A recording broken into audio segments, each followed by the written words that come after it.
Hello বন্ধুরা, আজকে আমি তোমাদের কাছে নিয়ে চলে এসেছি একটা তেল, যেটা আমি বাড়িতে বানিয়েছি। 100% প্রাকৃতিক উপাদানে তৈরি হার্বাল হেয়ার অয়েল বা অর্গানিক হেয়ার অয়েল। তো চলো, আমি এই তেলটা কিভাবে বানিয়েছি সম্পূর্ণ ভিডিওটা দেখে নাও।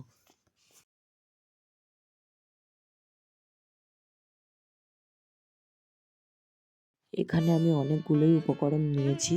তোমরা চাইলে কম বেশি নিতেই পারো, তোমাদের কাছে যেগুলো থাকবে সেগুলো নিও। আমার হাতের কাছে যতগুলো যা ছিল আমি সেগুলোই নিয়েছি। তার মধ্যে আছে, দেখো, মেথি নিয়েছি, কালো জিরে নিয়েছি, সাদা তিল নিয়েছি, আর নিয়ে নেব জবা ফুল।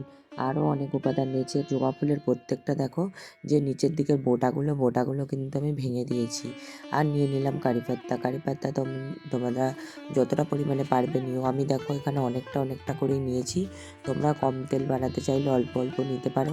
আর নিয়ে নিলাম বেশ কিছুটা পেয়ারা পাতা, আর আর দিয়ে দেবো নিম পাতাও তোমরা দিও। মানে তোমাদেরকে সবসময় বলবো, হাতের কাছে যত প্রাকৃতিক উপাদান থাকবে সেই সকল দিয়েই এই তেলটা বানিও।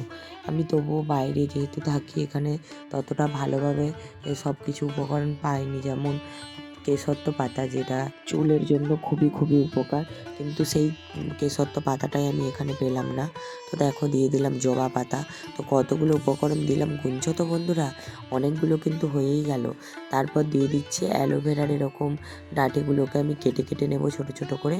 তোমাদের কাছে অ্যালোভেরা যদি না থাকে এরকম গাছ, তাহলে তোমরা অ্যালোভেরা জেল যে দোকানে কিনতে পাওয়া যায়, ওই জেলও কিন্তু দিয়ে দিতে পারো। আমার কাছে এগুলো ছিল হাতের কাছে, আমি এগুলো সব গাছ থেকেই পাতা পেড়ে নিয়ে করেছি। তো অ্যালোভেরার ডাঁটিগুলোকেও এরকম ছোট করে কেটে এর মধ্যে দিয়ে দিচ্ছি। তারপর এখানে দিয়ে দেবো আমলকি এখানে আমি 5টা আমলকি দেবো, 4-5টা আমলকি। তো দেখো, লকিগুলো আমি কেটে দেবো।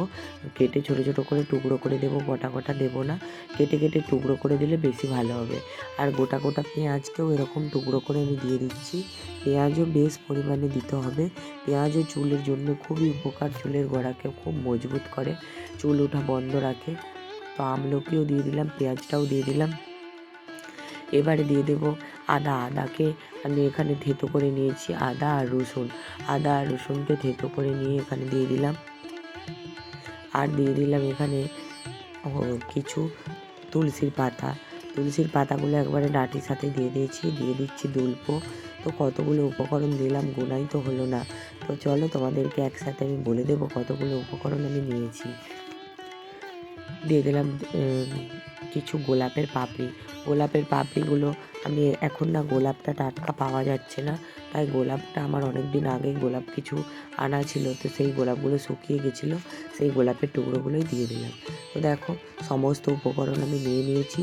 তারপর আমি কড়াতে দিয়ে দিলাম ওই উপকরণগুলো মাপ করে 500 নারকেল তেল দিয়ে দিলাম। 500 নারকেল তেলের মধ্যে এই উপকরণগুলো দিয়ে আমি ফুটাতে থাকবো। বন্ধুরা, ভিডিওটা যদি ভালো লাগে লাইক করো, কমেন্ট করো আর শেয়ার করো।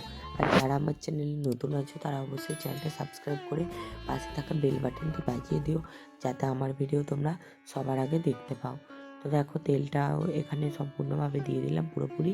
তারপর সমস্ত উপকরণটাকে আমি কড়ার মধ্যে দিয়ে দেবো।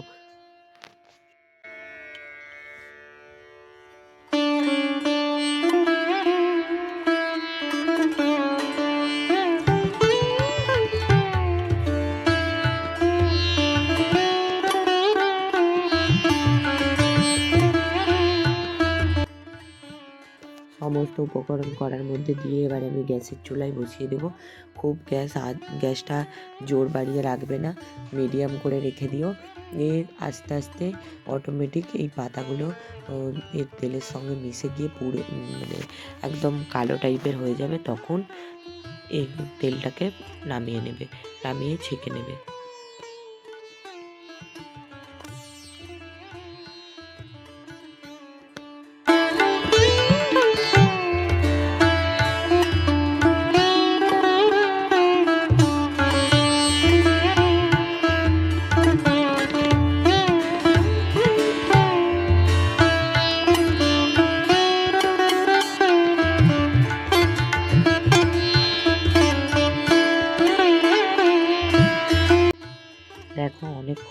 গেছে এই মতো অবস্থায়, পাতাগুলো কতটা কমে গেছে আর কীরকম কালার চলে এসেছে।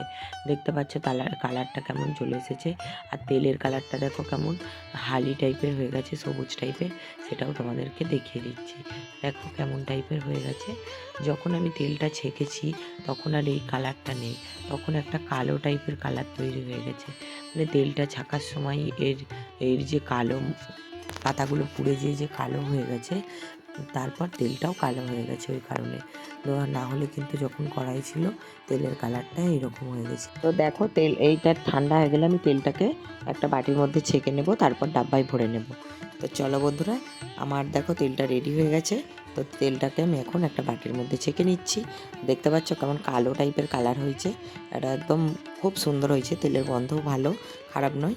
তো চলো বন্ধুরা, এইভাবে তোমরা বানিয়ে মেখে দেখো, আশা করি কাজে দেবে।